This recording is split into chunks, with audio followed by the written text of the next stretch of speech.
Welcome to the Great Detectives of Old Time Radio. From Boise, Idaho, this is your host, Adam Graham. If you have a comment, email it to me, box13@greatdetectives.net. Follow us on Twitter at Radio Detectives and become one of our friends on Facebook, facebook.com/Radio Detectives. Before we do get started, I want to encourage you, if you've not already, to pick up your copy of Slime Incorporated. It is available as an audiobook. So you can follow Cole Eustick's entire case as he unwraps a story of intrigue and political corruption set against the backdrop of a governor's race. The book is also available in paperback and ebook forms. Full list of available items is at store.greatdetectives.net. All right, well now it's time for the case of the delayed revenge on the crime files of Flamond. Card number 241 from the crime files of Flamond.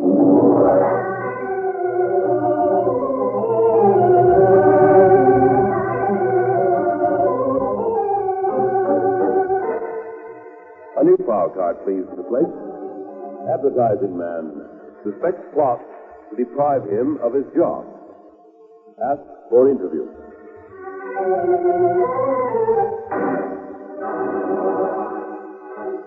Flamond, the most unusual detective in criminal history. Flamond, famous psychologist and character analyst. Flamond, who looks beyond laughter and tears, jealousy and greed, in order to discover the reason why.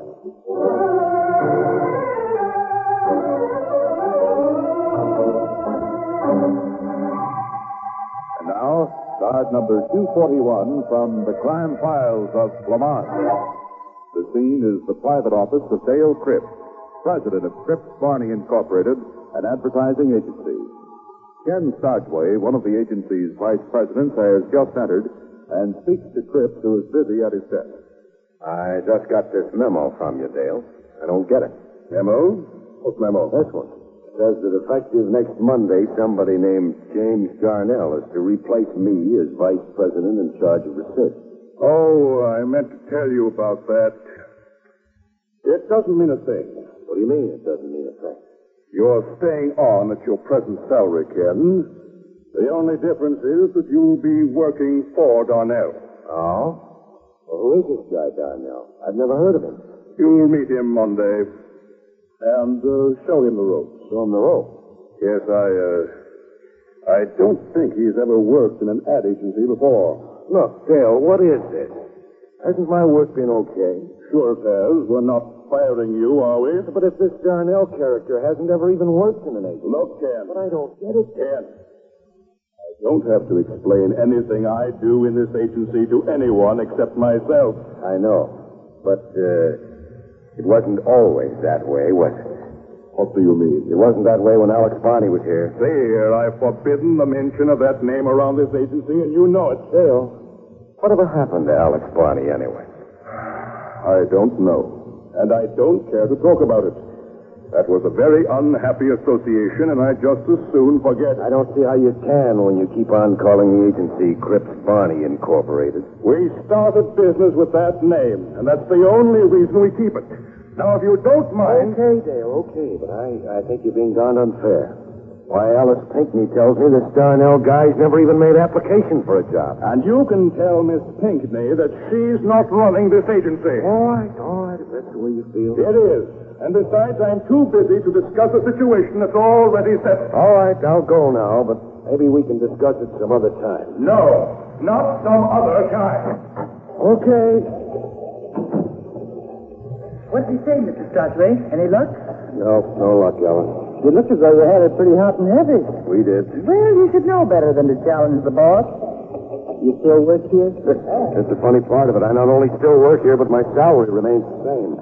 Well, I understand. Alice, it's not just the money. It's bound to get out that I'm not here to research anymore. That'll look bad. Oh, sure, but Alice, then...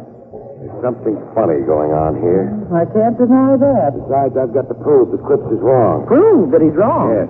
Well, how can you do a thing like that? All I know is that I'm not going to do it alone. Look, Mr. Stodgway, if you're going to start giving with the riddle... I'm going to hire a detective. A detective? Now, wait a minute. I'm not going to wait any longer than it takes me to get him on the telephone. But who is he? His name is...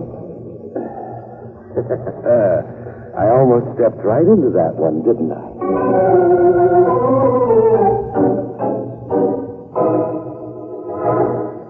Ken Stodgway smiles and then walks past Alice Pinckney into his office, where he dials a telephone number he was careful enough to look up earlier. In just a moment, we'll return to the crime files of Flamond.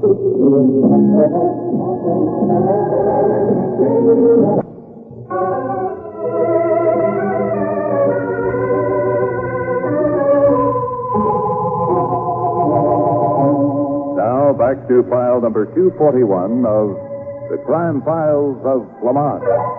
Once again, the scene is the office of Dale Cripps, president of Cripps Barney Incorporated Advertising. Flamond has just seated himself in a large red leather chair. You say you're a detective, Flamond. That's right, Mr. Cripps. What the devil do I want with a detective? That's not why I'm here. I've been hired to investigate a man named James Darnell. You're investigating Darnell? Yes, and I'd like to... Just a second. Did Ken Stodgway hire you? The name of the person who hired me is confidential. I merely want to know a few facts about Darnell. But, Darnell will be here Monday, Flamond. He can answer your questions himself. Okay, but how about Mr. Barney? Maybe he can give me some dope on Darnell. Alex Barney isn't connected in any way with this agency and hasn't been for the last 2 years. I know that. You know that? Then why did you ask about Barney? Because nobody seems to know what happened to him after he left here. Which is all right with me. And now, if you don't Has mind... anyone ever tried to find him? I haven't the slightest idea, Flamond. All I know is that I haven't, and I don't intend to. And now, if you'll excuse me, I'm a very busy man.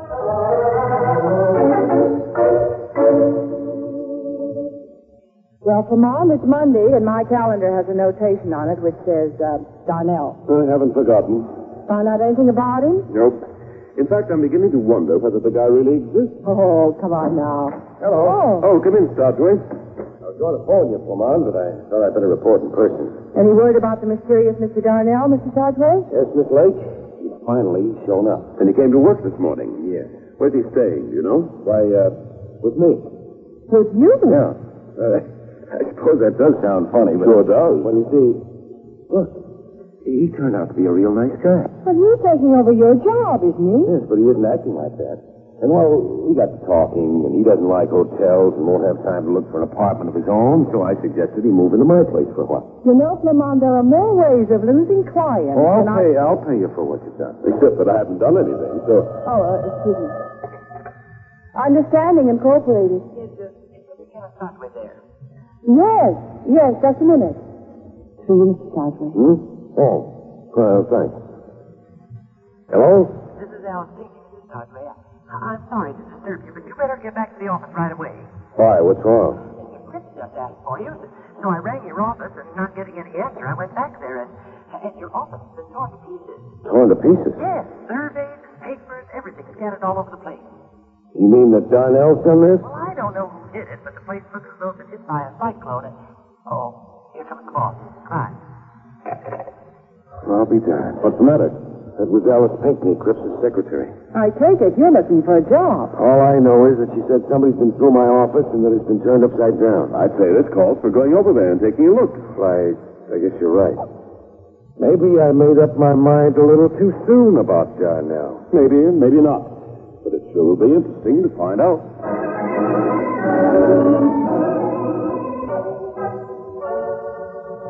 Oh, this is my office. Oh, brother. Calling this a mess is the understatement of the week. And I say it's an outrage. Do you know who's been in here this afternoon, Miss Pinckney? As far as I know, Mr. Cripps, just Mr. Darnell. Did he say what he wanted? He wanted to take one of the sales solicitation books home with him so he could get some idea of the way we handle our surveys. They're confidential, aren't they? Highly confidential. They're shown only to clients and prospective clients. They're practically the basis of every advertising campaign, too. That's right. Well, Dale, if Darnell's responsible for this little rubbish... What makes you think he is? Well, who else would be? Well, You know where Darnell is now, Chris? Why, he told me he was staying with Stodgway for the time being. But I don't think he had anything to do with this. You're sure determined to have him work out, aren't you? And you've hired a detective to see that he doesn't. Well, I know one thing. What? The detective would like to talk to Mr. Darnell. Stodgway, let's go to your apartment and see what we can find out. Well, all right. Just a second, Mr. Stodgway. Yes? Should I have the mailroom boys clear up this mess? Oh, I should say not. Why, some of these surveys are practically priceless. I didn't say throw them away. Well, she's right, Ken. Come on, the three of us can gather up all this stuff and stack it in the closet. Okay. Open the door, Alice. We can pile everything on the floor. All right, at least there'll be some kind of order. Wait, Spot. Is that done now? Yes. Is he all right? He's dead. Yes. That's right. Murdered. Oh, no. Hey, how do you know he was murdered? This piece of very heavy twine around his neck tells the story, Cripps. He was probably knocked out and then strangled. Who would... I don't know. It's a pretty sure thing, though, that the twine came from your mailroom here. All right, Cripps, what do you know about Darnell? Yes, I guess it's time I told you. It may even be a little late. I can tell you who he was.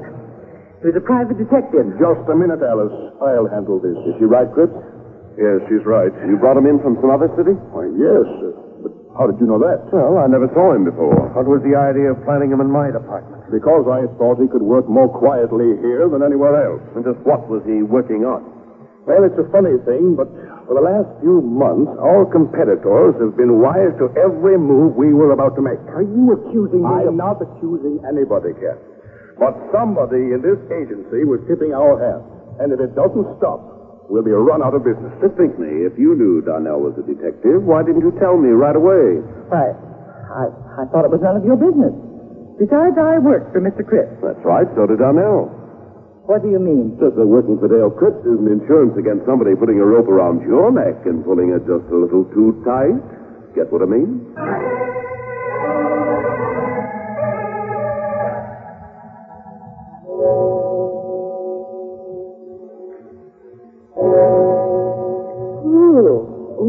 Dear me, it's 10 o'clock. Look, Flamond, the police have been gone for over an hour now, and I'm terribly tired. Oh, so am I. But if you want me to stay... Just what is it you're digging for, Flamond? I'm going through these surveys, Stodgway, in hope of finding out what Darnell was after. If the rest of you want to go home... But what does that matter now? That is a great deal. I want to find the survey he was looking for. Do you think he was looking for some particular one? Of course, otherwise he'd still be alive. Let's see here, Flamond, if you're hinting I had anything to do with Darnell's murder... Great Scott, Ken, don't be silly.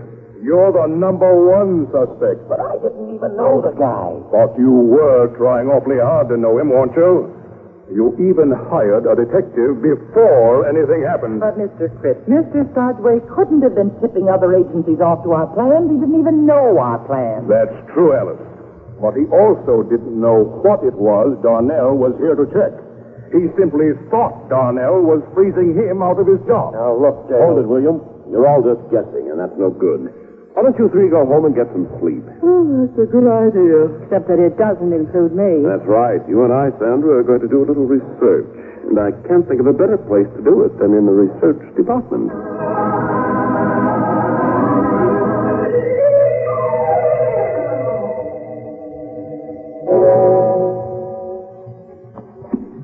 Oh, gee. 12:30 and we haven't found one darn thing. Oh, keep looking, Sandra. What are we looking for? Whatever it is that caused Darnell's murder. Well, isn't that a little far-fetched, Flamond? I wouldn't say so. Okay, maybe you're right. Thanks. Just the same, I don't like the idea of working in this place so late at night. Because the murder was committed here? Well, after Don't all... let your imagination get you down, Sandra. Besides, to keep your mind on your work. Come on. The light. Don't move, Sandra. But somebody turned off the light. We didn't even hear the click of the switch. That's because the master switch must have been turned off. You can see there's not even a line of light under the door from out in the corridor. Gosh, this gives a person no wishes. Come on, there's somebody here. Who's that? Hey, don't answer. If you think I'm crazy enough to go after you in the dark. Sandra, you all right? Well, being scared to death, being all right. I'm all right. Good. Think that was a killer? I don't know, but I'm sure that shot was just a warning, meaning get out or else. Well, I'm forgetting out. Come on. Okay, but don't bump into the door. Oh, I got it. Gee, it's dark in this place. find our way by hugging the wall. Yes, and while you're at it, you can hold my hand. Okay. Elevator's this way. Gosh, I'm glad you've got enough sense to get out of here. There's nothing that can't wait until morning. Yes, there is. Oh, no, Flamond. You don't mean that Chances are that whoever turned out the lights and came into Startway's office is still here. But that doesn't mean we've got to keep him company. Look, here's what I want you to do. First, Oh, here. The elevator. then push the down button. Okay. And Flamond, if you don't have enough sense to Sandra, get I out... want you to go outside the building and find the nearest all-night drugstore. You mean I should eat while you're getting yourself murdered? I want you to make 3 telephone calls. This hour of the night? Yes, I want you to call Crip, Stoutway, and Alice Pinckney. In that way, we I get it. The one who doesn't answer is the one who's sneaking around here in the dark. That's what I've got in mind. Okay. And get back up here as fast as you can. No. Yes, I'm coming. Well, let me see. This whole darn place wasn't carpeted from wall to wall. Hey, no dice, pal. You think I'm coming after you? You're crazy. I don't argue with guns. What the dickens are you throwing now? A book, eh? Maybe if I can get over by the red light where the fire escape is. Well, I'll be darned. Survey of past performances. That sounds like what I've been looking for. But I still can't...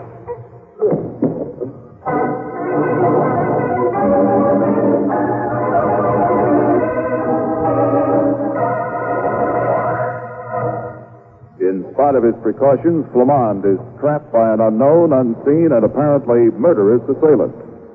In a moment, we'll see what happens next in the crime files of Flamond.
Return to file number 241 of the Crime Files of Flamond. It's now about 20 minutes later. Sandra, returning to the offices of Cripps Barney Incorporated, has stumbled over Flamond's motionless form. Flamond? Flamond, are you all right? Oh. Good heavens, if I could just... Sandra? Flamond? Flamond, what happened? I got a hit on the back of the head. Somebody sneaked up behind me. The book. Where's the book? The book? You out of your mind? Somebody threw a book, and it's the one we've been looking for. Okay, but what do you... Light a match. What's the risk of... Please don't light a match. I got to. I guess I have lost my mind. The book was a bait to distract my attention. I'm dumb enough to pick it up. And get sacked. And whoever let me have it picked up the book and beat it. Yeah, well, maybe the elevator man can Well, help. if it's behind us, it's too smart to ride an elevator, Sandra. How did you make out on the phone? Quick and Startway answered. No, Alice Pinckney didn't? No, I must have tried for almost 10 minutes. Okay. Did you write down her address? No, but I remember it. She lives at... All right. Let's see whether I can stand up. Okay, give me your hand. Here we are. All right. Feel. So I've been through a meat grinder? Well, maybe a good night's rest will help you out. Would, but we'll have to wait. We've got work. Oh, honestly, this has affected your mind. Maybe, but I still know we've got to see Alice Pinckney. But her phone didn't answer. That's why we're going there. And don't tell me it can wait until tomorrow, because tomorrow will be too late.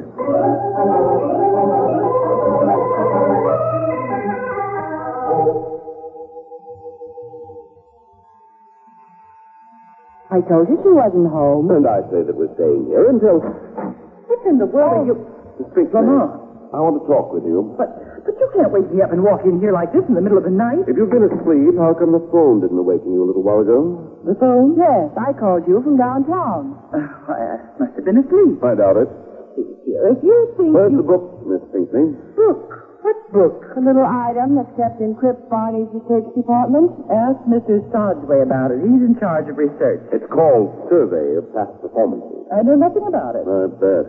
You know, Miss Pinckney, you hit me pretty down hard with that pistol, but I've still got a headache. I haven't the slightest idea what you're talking about. Oh, sure. You take the bedroom, Sandra. I'll look around out here. Okay, boss. And don't turn your back. Now, let's see. The Davenport first. See here, you've no right to tear my apartment to pieces, even if you are a detective. No. Didn't you say that book's called Survey of Stop it. That book, Miss Blake. Well, I suppose that's the gun you hit me over the head with. Yes. If you think I'm afraid to use it... Drop the book, Sandra. It's a pleasure. Satisfied now, Miss Pinky? Not quite. Something's got to be done about you two. Would you mind letting me see the book first? Don't move. Not taking any chances with you because I can't afford to. Then what are you going to do? You can't kill us. Why can't I kill you? You don't think I'd walk into the lion's den unarmed without letting the police know what I'm up to, do you? You're bluffing. Is he? That must be Sergeant Reardon now. Stay away from that door. Okay. You open it, Sandra. He goes near that door. You dropped the gun, Sandra? I got it. Pretty clever of you, Flamond. Distracting me and then almost breaking my wrist with that judo blow. Flattery will get you no place, Miss Pinckney. Why, Great Scott, what's going on here? Barney and Crip. Well, of course. Close the door, Stoutway. Look, what's this all about? Let me ask one first. How come you two show up here at this time of night? Why, Dale phoned me right after Miss Lake's call. He said Alice wasn't home and that we'd better come over and see whether anything was wrong. That's right. Miss Lake's call worried me, but what's going on here? I don't know yet, Crip. Sandra, will you hand me that book, please? Oh, of course. Thanks. Remember this, Stoutway? What? A survey of past performances. Well, yeah, I remember seeing it. But it's old stuff, so I never read it. You should have. It's sensational. But wait, I'll read some of it aloud. Here's how it starts out. I, Alex Barney, leave this legacy to some hard-working, underpaid research man, knowing that Dale Cripps will never discover it. He never uses the research department except when he absolutely has to. What's this all about, anyway? Hold it, Cripps. I'm an old research man myself, old and disillusioned and maybe a little frightened. Right now, my only desire is to get as far away from Cripps Barney Incorporated as I possibly can. Dale Cripps is squeezing me out, and I know him too well to fight. And knowing as much as I do, I have no desire to stay here anyway. That vindictive louse. To you, whoever you are, I offer security and success. Because in this book, you will find absolute proof that Cripps is a thief and a liar. That's enough. This won't hurt you if it isn't true, Cripps. In this book, there's proof that Cripps is a thief and a liar. And you, whoever you are, can salt away plenty for your old age by selling him a little of this material at a time. And be sure to make your price high. But for your own protection, don't let him know who you are. Did you find this pack of lies in Alice Pinckney's possession? He sure did. You want to change your story about why you hired Darnell, Mr. Cripps? Well, yes. I was being blackmailed, but I didn't know who was doing it. So I hired Darnell. Apparently, he found out. How can you be blackmailed by somebody you don't even know? That's possible, Sandra. But there's just one thing, Cripps. If this book is a pack of lies, why did you pay? Because the agency business depends upon the confidence of one's clients. That book, without a word of truth in it, It's true, and you know it. And there's proof, too. Enough proof to make you pay plenty. Put her under arrest, Flamond, and give me that book. It's caused enough trouble. But if you destroy it, Cripps, how can you prosecute it for blackmail? I meant you should arrest her for Darnell's murder. I haven't any evidence that Miss Pinckney murdered Darnell. I'm arresting you for that. He killed Darnell? Look, Flamond, why would I want to kill him? How are you paying this blackmail, Cripps? Why, by mail? General delivery? Yes. I don't get it. Neither do I. There's nothing to it. The blackmailer gave Cripps a false name and told him to send the money care of General Delivery. Oh, I see. Then all he had to do was pick up the money, huh? Except that it was a she. Isn't that right, Miss Pinckney? Yes, that's right. But I didn't kill Darnell. No, but Darnell knew that all he had to do was watch the general delivery window at the post office. Then, when he saw you, he had a pretty good idea where to look for your information. And he found this book and read it. That can't be true. Except that it is. After all, the book contains proof that you're a thief. So Darnell told you he'd have to send it over to the police. But if I'd killed him to get the book, I'd have destroyed it. Sure, only you couldn't find it. Flamond, this is ridiculous. Look, Tripp, Darnell knew where the book was, and so did Miss Pinckney. All you knew is that it was someplace in the research department. So you had to look for it, and that's why you tore the place to pieces. But Ken didn't know where it was. He'd have had to... Dale, if you think you... Leave this to me, Stoutway. Okay, Tripp. He didn't know where it was. But can you imagine him making a shambles of his own office, throwing his precious surveys all over the floor? Can you? That's quite a theory, Flamond. How would you like to prove it in court? I don't have to. Oh? No, even without murder, this book proves enough about you to keep you in jail the rest of your life. The rest of my life? Yes. Get away from that door! Great going, Stoutway. That's the best flying tackle I ever saw. I'll say, where did you play football? As a rule, I don't talk about it. But gosh, I never got to be more than water boy.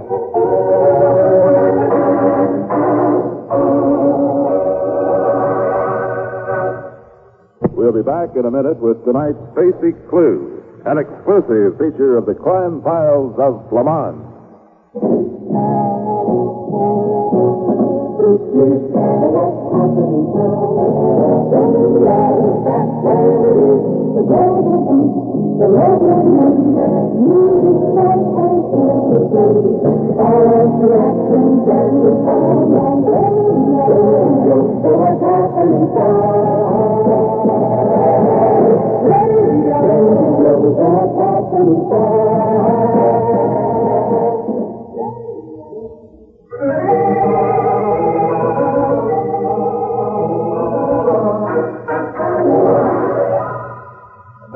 The basic clue in file number 241 of the crime files of Flamond.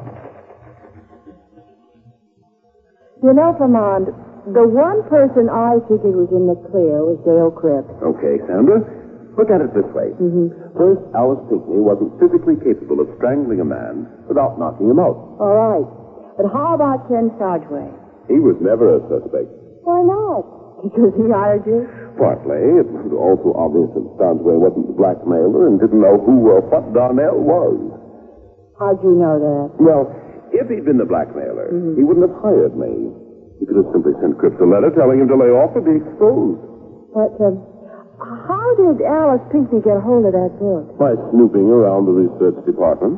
And she left it there because it seemed like the safest place. And that was that, huh? Yep. But you know, I've been thinking... Go on. Alex Bunny's revenge was sort of delayed, but it was darn subtle. Sure was. Hey, that's it. Title for the file card? Yes, sir. What are you going to call it? The case of the water boy's triumph? Don't be silly, Flamond. I'm calling it the case of the delayed revenge.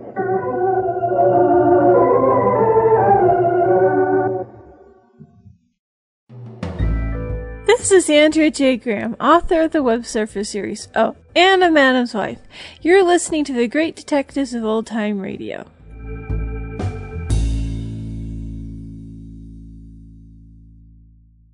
Welcome back. Well, that solution was a little convoluted, but at least we now, this definitely does bring home why Flamond has Sandra as a secretary. He needs someone to come up with the title for the file cards. That's her genius, I guess. At any rate, we are coming to the end of the crime files of Flamond, and as I mentioned, we're going to be bringing you the Tales of Fatima now in 2 weeks, but since we only have 2 episodes of that series, I want to let you know that coming in 4 weeks is The Avenger, which is a detective-based show that bears some similarity to The Shadow, though there are differences. The main one being the lack of copyright issues with the show. And also the episodes I heard were, well, we'll talk about it more, but just be sure and know that we will be playing it in 4 weeks. And of course, next week we will be bringing you our final episode of the Crime Files of Flamond. And they'll join us tomorrow for the adventures of Philip Marlowe. In the meantime, send your comments to box13@greatdetectives.net. Follow us on Twitter @Radio Detectives and become one of our friends